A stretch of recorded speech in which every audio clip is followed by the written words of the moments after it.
So Vincent, yeah. Yes, you guys, I can promise you, you've never heard anything like this before in your life. So, after being poisoned by a supplement, 25-year-old Vincent Tolman was pronounced dead by paramedics. And he was put in a body bag. After nearly an hour, he miraculously came back to life. I've never heard of such a thing. In this new best-selling book, The Light After Death, Vincent tells his experience and the messages of joy and the light he was given to bring back to earth now.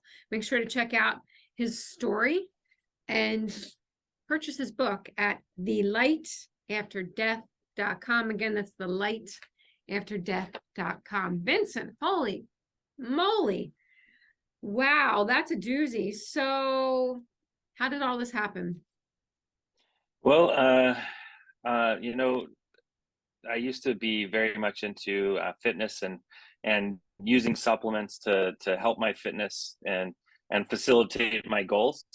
And so I invested with a buddy of mine in a new supplement that was very popular at the time. And we really liked using this supplement to help our muscle regeneration. And it was always sold out everywhere we went. So we went online to find some. And unbeknownst to us, we didn't know what you were buying internationally was not the same stuff you were buying domestically. And so the stuff we bought internationally from Thailand specifically was 100% solution, whereas the solution we were drinking here in the States was a 5% solution. So Oh, wow. yeah, Whoa. we got our international shipment. We each took our little bottle cap full, and that's all it was, just a little bottle cap of this juice. And what we didn't realize is that was like taking 20 bottle caps of the American stuff. So because it was literally 100% solution. That's great. It was toxic instantly. Yeah, we both felt it. We both felt it instantly. It was really weird. I felt like coldness like coming over my whole body. And it started like from the heart area, and felt like coldness and numbness moving into my legs and into my arms. It's very much like if you've ever been in a hospital and they put something in your IV. That's what it felt like to me. And instantly I knew we were in trouble. But Oh my you know, being gosh. 25, you think you're invincible at 25 still. And so me and my buddy, who was a little bit younger than me, he was 24. We both said, well, let's just go get something to eat. That'll make everything better, right? Being a 25-year-old, you think food's the solution for everything. We go to this restaurant just down the street from his place, and there I make it all the way into the bathroom, lock the door because I felt like I was going to throw up. And there I did. I actually passed out and then started to throw up. But I passed out and hit my head and fell backwards. So I was on my back when Oh I started my to throw up, gosh. and So so I you, aspirated. Whoa. yikes. Wow. Yeah, but meanwhile, my buddy, he meanwhile goes into the restaurant. He goes in and collapses on one of the dining booths and started vomiting all over the booth. So they called 911, got him out of there, but nobody knew there was another guy, me, in the bathroom, essentially dead. Oh, wow. Wow. And then what happened? So then, it was from my perspective, what happened is the room started to shake, and then I passed out. I fell and passed out. So I didn't remember any of the vomiting or anything, but all of a sudden I was seeing things. It felt like I was seeing a movie sitting in a theater, and I was looking at this movie screen and watching kind of a movie play out in front of me. He was being shot angle from the down. And I'm looking at this like dead body on the ground. I'm looking at these workers in a restaurant, just a wall on the other side of the wall, making food and stuff for people. And I'm feeling like this distraughtness that nobody knows there's a dead guy in the bathroom. But at no point did I think even for a second it was me. For me, it was, me was up here watching this stuff. And so I sat there and just watched. I watched them go about their normal routine. I watched them clean up the booth after they hauled away my buddy. I watched them, sanitize it and kind of mop around that area and then get back to normal. They had customers come in purchasing, breakfast and an early lunch. And their customers, he kept trying to use the bathroom. He kept trying to, get the door, and it was locked the whole time. So finally he went to the manager and he's like, hey, I think there's somebody that maybe is in trouble trouble in there. I keep hearing his cell phone, nobody's answering. It's like an hour. So the manager goes in there, unlocks the door, finds me, finds a dead guy on the ground. I'm watching all this, and the weird thing about it is at this point I started to realize I was actually hearing the thoughts of everybody in the restaurant. Everybody, like I was literally hearing the thoughts of the customers, the cooks in the back, the drive-through people. I was hearing everyone's thoughts, including the manager's thoughts. Like, oh, he's like, oh no, not another one, because he had just called 911 for the other guy, you know. I thought it And was so food poisoning or something out of his yeah. restaurant. And who knows? Oh my gosh. So Wow. he did. He directed this gal to go ahead and call 911. She came over, and they kind of went through some directions that 911 operator walked them through. At one point, the operator realized that it's a dead body. Don't touch it anymore. Step back and kind of secure the room. Wait for medics to get there, or police. The next ones there were these medics, and it was a 3-man team. There was 2 veterans and one rookie, and this was this rookie's first week. So they get there, they pronounce the body dead. The rookie's brand new, so he's doing like everything he was taught in the book, and he's feeling really bad that they didn't try harder. But literally the body was cold to the touch, and it was starting to get stiff. So they knew like there was no chance, you know. They did some preliminary chest compressions, and they put a mask over the mouth, and it's still nothing. So they went ahead and bagged the body. Are you still watching this? Are you watching all this go on? Yeah, watching all of it go on. So But you know, I forgot to say this. When Go ahead, the man. whole time I'm watching it all from above. But what was neat though is when my buddy got hauled away in the ambulance, even though I knew that was him, because I was watching it like he was in the movie. I watched him get hauled away in the ambulance, and as he did, I wanted to go with him, and I tried to go with him. I got a little bit away from the restaurant, but then I got pulled back, which was weird to me, because I was in a state that I didn't really know what was going on, but I felt like I was perceiving it from like a movie theater. Yeah. But yeah, so they bagged the body, they put it in there. Really nothing out of the norm for them, for the veterans. The rookie's sitting there distraught. He really wants to work on the body. He waits until the body's loaded in the back of the ambulance. They were gonna leave, and there was a cop just down the street, so they waited for him, and he did sign some paperwork, and they each got a copy. They started to pull away from the scene, and the whole time the rookie's sitting there like shaking his head, feeling like, I wish we could have tried harder for this guy. I wish we could have tried harder.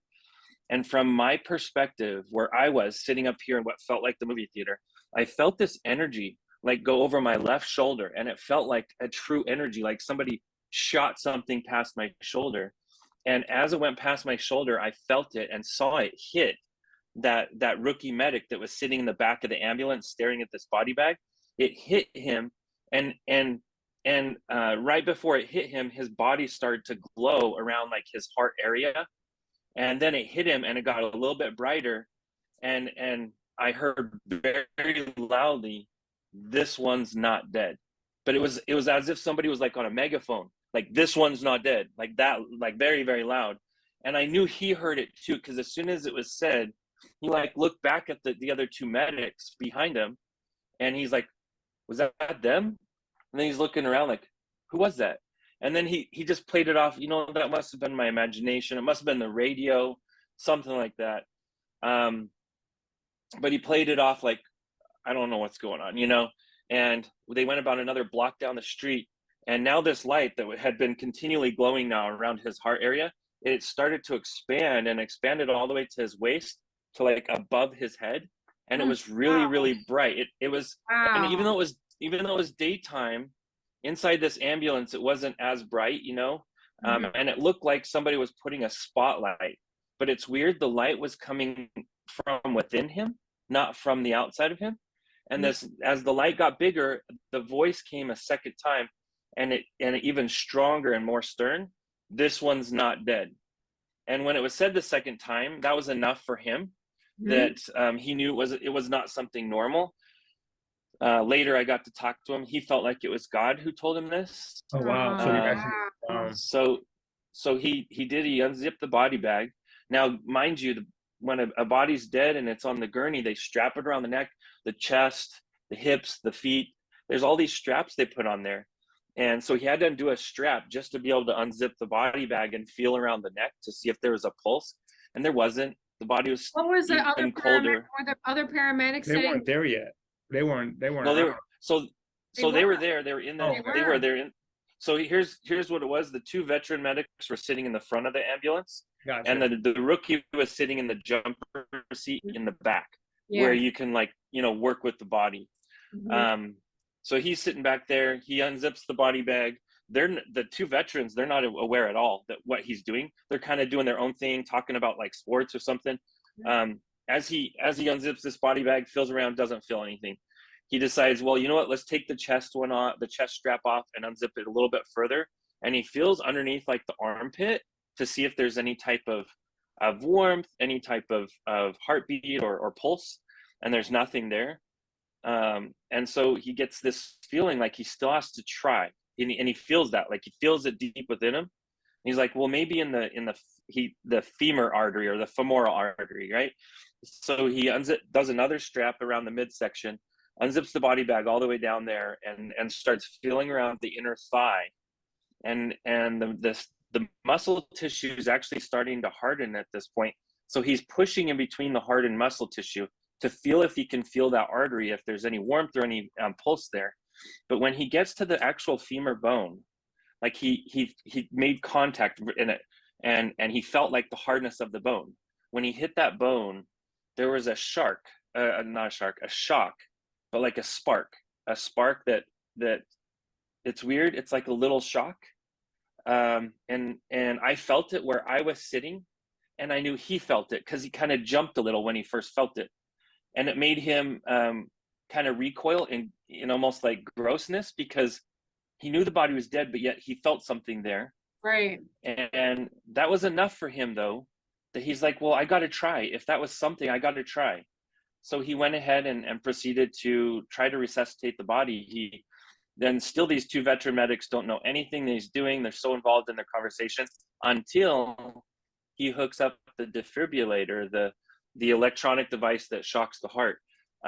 As he's hooking that device up, it puts out an alarm, and that alarm is to move your hands, not touch the body, so it can charge the body.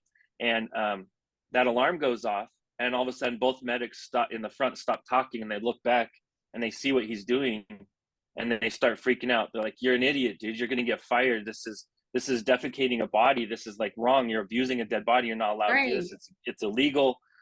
And they're just going to town on this guy. Like, you got to stop this. You got to know when to give up. And he didn't care. He felt so driven by his experience so far, and he went ahead and let the defibrillator hit, shock the body. Nothing happened. The body didn't even really react, which was weird, because normally bodies, go and move, and the body didn't really react at all. The first charge, he went ahead for the second charge. They're still yelling at him. At the second charge, there was a single heartbeat, and then it stopped.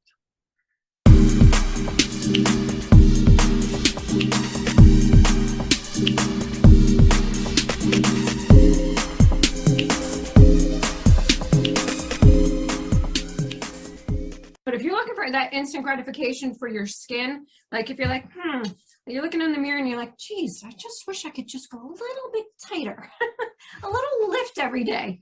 This is a little this is it. I said the other day, it's like everybody loves to have a great hair day, but how about having a great face day?